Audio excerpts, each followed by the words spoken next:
Binge Audio. Salut, c'est Thomas Rozek.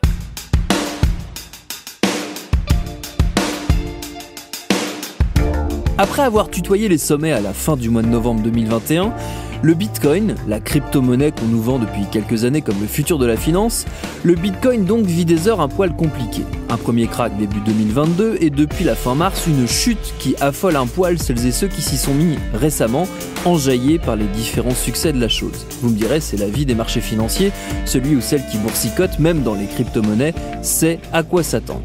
Là où la question précise du Bitcoin nous emmène sur des sentiers un peu moins connus, c'est qu'un pays tout entier suit ses évolutions avec intérêt. Ce pays, c'est le Salvador, 6 millions d'habitants, qui sur décision de leur président, le jeune, dynamique et un poil inquiétant Nayib Bukele, a été le premier à adopter le Bitcoin comme monnaie légale. Qu'est-ce que ça signifie pour eux comme pour nous ? Et qu'est-ce que les annonces et les emballements de façade cachent comme réalité politique dans ce pays méconnu ? C'est ce qu'on va se demander avec cet épisode. Bienvenue dans Programme B.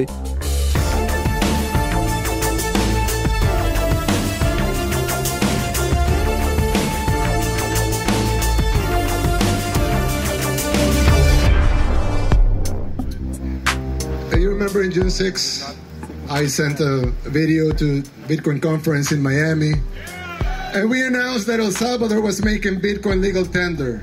That was June 6th. Then in June 9th, the diputados over here, they approved the Bitcoin law in the assembly, and we listened to it. A lot of us, 22,000 of us, we listened to it on Bitcoin Spaces, and we listened to the vote live.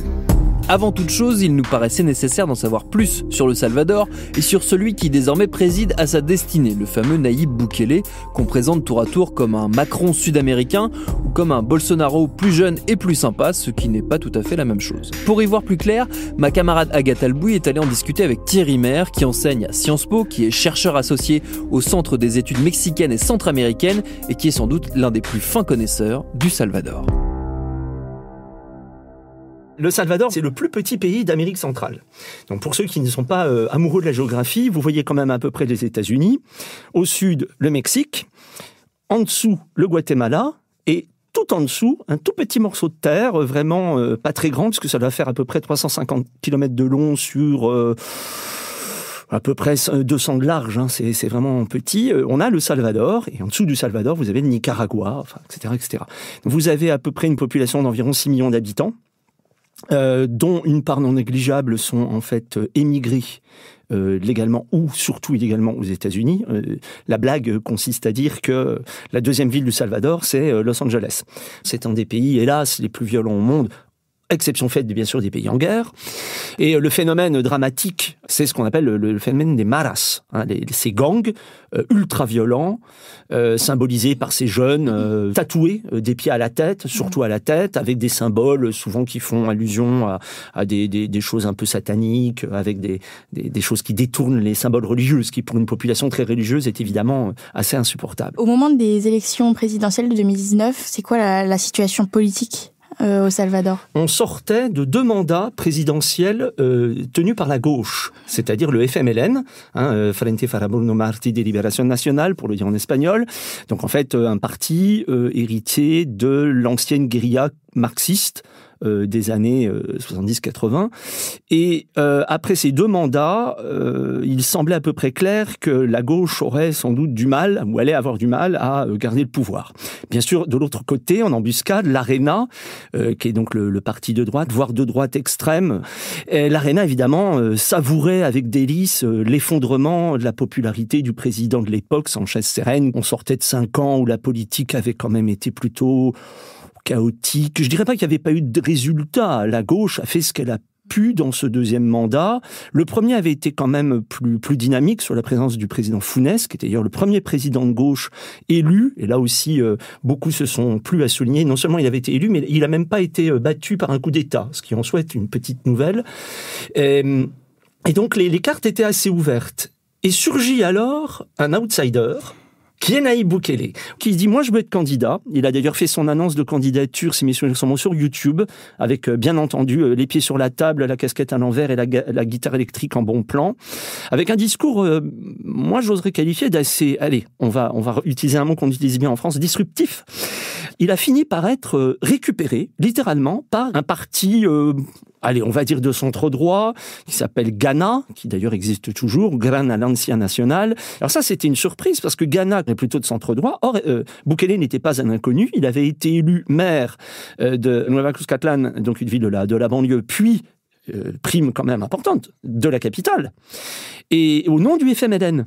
Donc c'est quelqu'un qui venait de la gauche, ou en tout cas qui s'inscrivait dans ce parti de gauche. Alors, sans doute une gauche renouvelée, une gauche moderne, une gauche jeune, ne serait-ce que par son âge.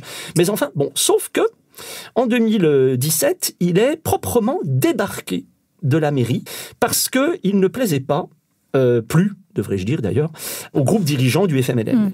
Sa candidature est d'abord une vengeance.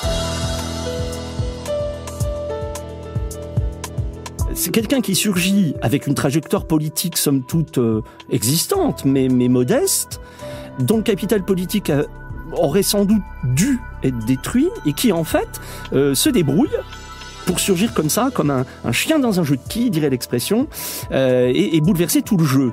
Alors au début, il n'avait pas grand-chose, peu aurait misé sur son élection, et puis finalement, à la surprise, je dirais, générale, il s'est retrouvé élu, et bien élu, puisque, je crois, de mémoire, c'était à peu près 52-53% des voix. Pour quelle raison il est devenu aussi populaire ? Son âge. Quelqu'un de jeune, il y avait un besoin réel, exprimé depuis un certain temps d'ailleurs, par la population salvadorienne, dont j'ai oublié de signaler qu'elle est quand même jeune. Je crois que vous avez, les moins de 30 ans représentent pas loin de 40% de la population, donc c'est énorme. Et ce sont des jeunes qui n'ont pas connu directement la guerre civile, qui donc ne se situe pas nécessairement, en tout cas ne se reconnaissait plus dans cette dichotomie hégémonique Arena-FMLN, et avait même en fait le besoin, j'irais presque l'urgence, de sortir de ce contexte où on prend l'un, on prend l'autre, et vice-versa. Et là, voilà une alternative, et une alternative crédible. Alors, il parle jeune, c'est-à-dire il était sur Twitter, il était sur YouTube, il était sur les réseaux sociaux, il a un style qu'on peut lui reprocher au demeurant, mais n'empêche, c'est un style, et un style jeune, quoi. Et puis, alors, derrière, il y a quand même le discours. Et ce discours, pour moi, il a séduit les électeurs sur 3 points. D'abord, la rupture. Donc là aussi, le point commun avec Macron, c'est disruptif. Donc la rupture, je ne suis ni l'un ni l'autre, ni à droite ni à gauche. Moi, je suis au service du peuple.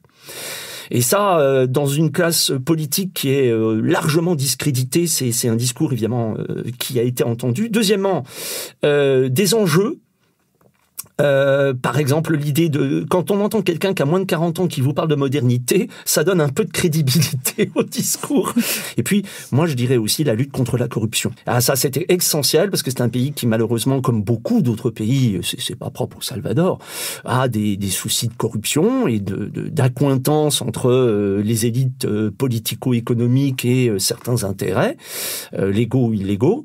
Et évidemment, tout ça a des effets secondaires désastreux. Et donc, lui portait un discours absolument anticorruption qui a sans doute fait mouche. Est-ce qu'il y a une différence entre ce qu'il promet, son discours, et ce qu'il fait véritablement ? Le système salvadorien veut que le président est élu pour 5 ans, mais le Parlement est élu pour 3 ans.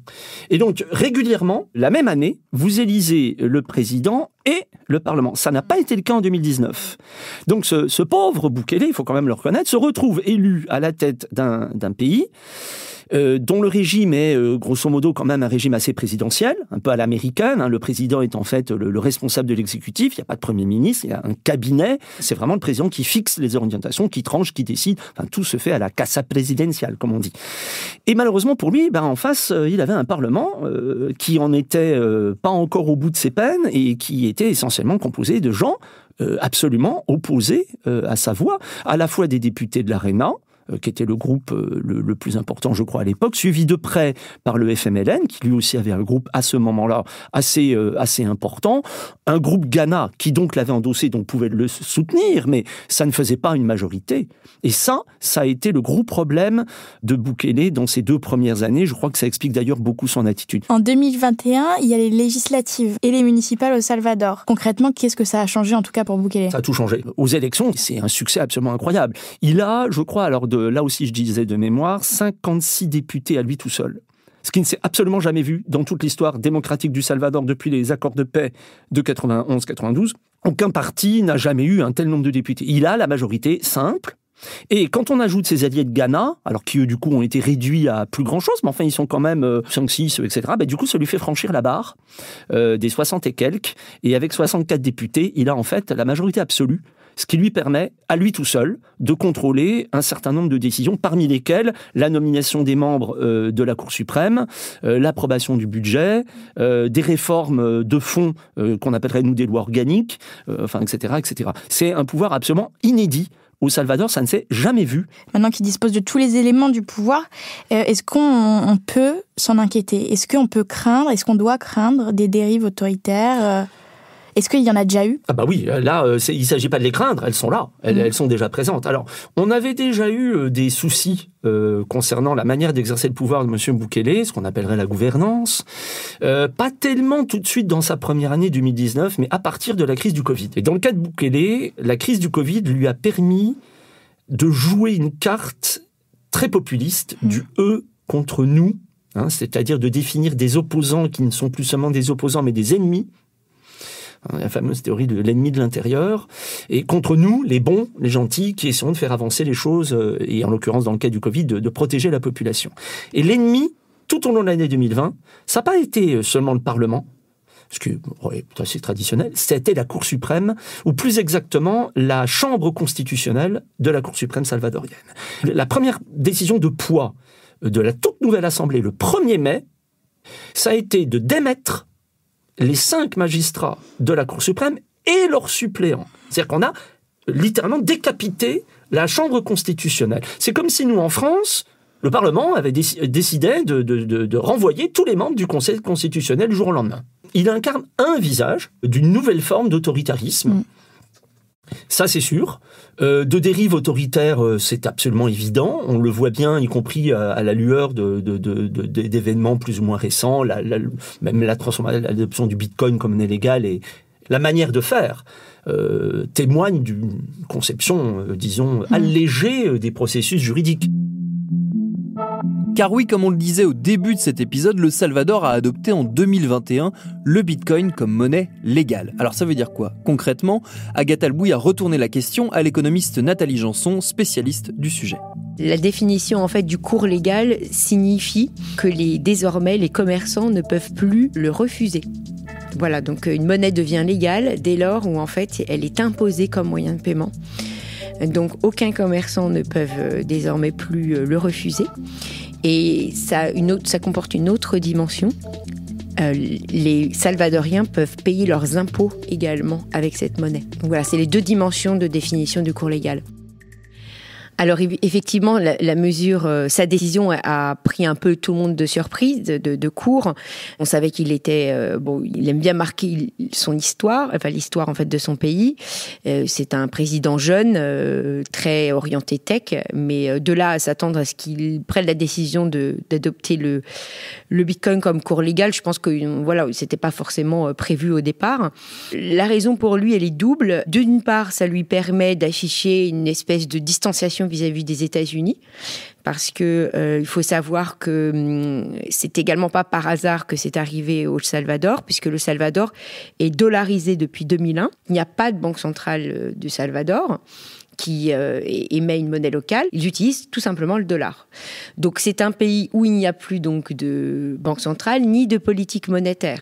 Officialiser le Bitcoin, c'est un moyen de dire il n'y a pas que le dollar dans la vie.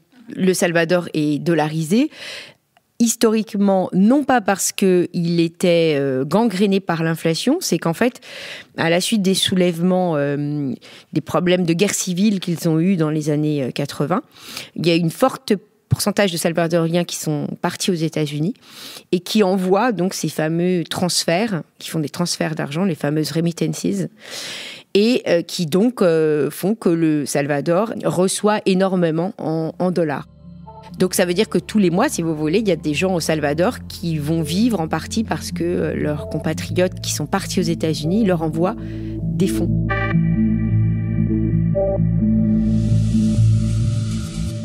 Alors les risques, c'est même des risques avérés. C'est qu'en fait, lorsque le FMI fait les gros yeux en disant on trouve que votre décision est risquée, que c'est pas une monnaie, c'est pas stable, il faut pas aller dans cette direction.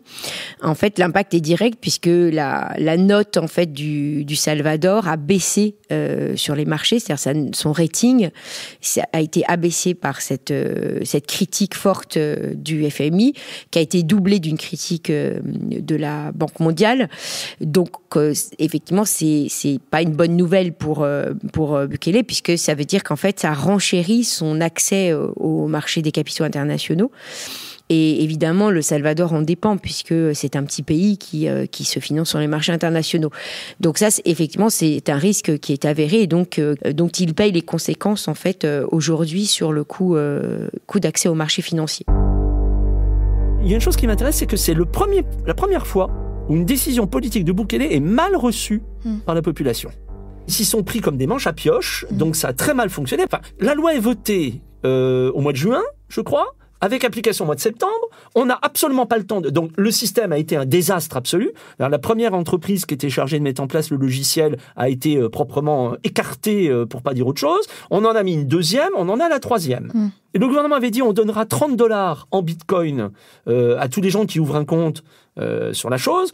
Bah oui, mais en fait, alors il y en a qui avaient rien du tout, il y en a qui avaient moins $30 dès le départ. Enfin, c'est un cirque épouvantable. Et troisième point, comme il n'y a pas ils ont fait un projet, mais ils n'ont pas l'appareil juridique derrière, on a eu des usurpations d'identité extrêmement importantes, et des gens qui se retrouvaient en fait avec plusieurs comptes, des gens qui voulaient ouvrir un compte mais qui ne pouvaient pas, des gens qui avaient ouvert un compte mais n'y avaient plus accès, enfin c'était un cirque épouvantable.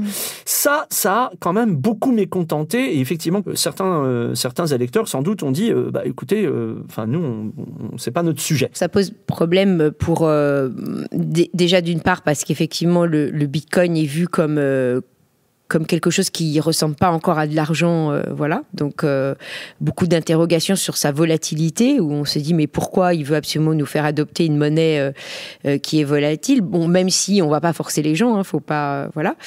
Ils se disent que ils ont peur pour leur retraite future si jamais ils obligent la pension d'État à être versée en Bitcoin notamment.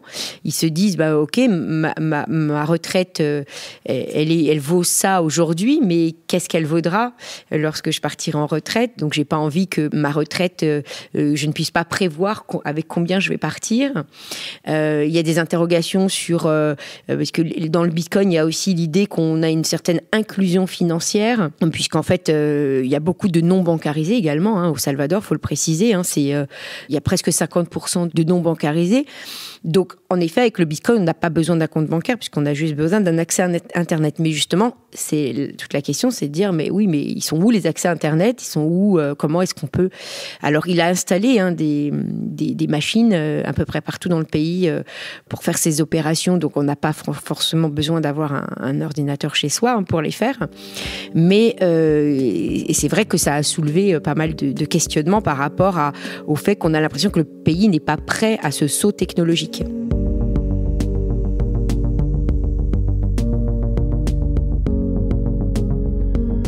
Il parle aussi de créer une Bitcoin City.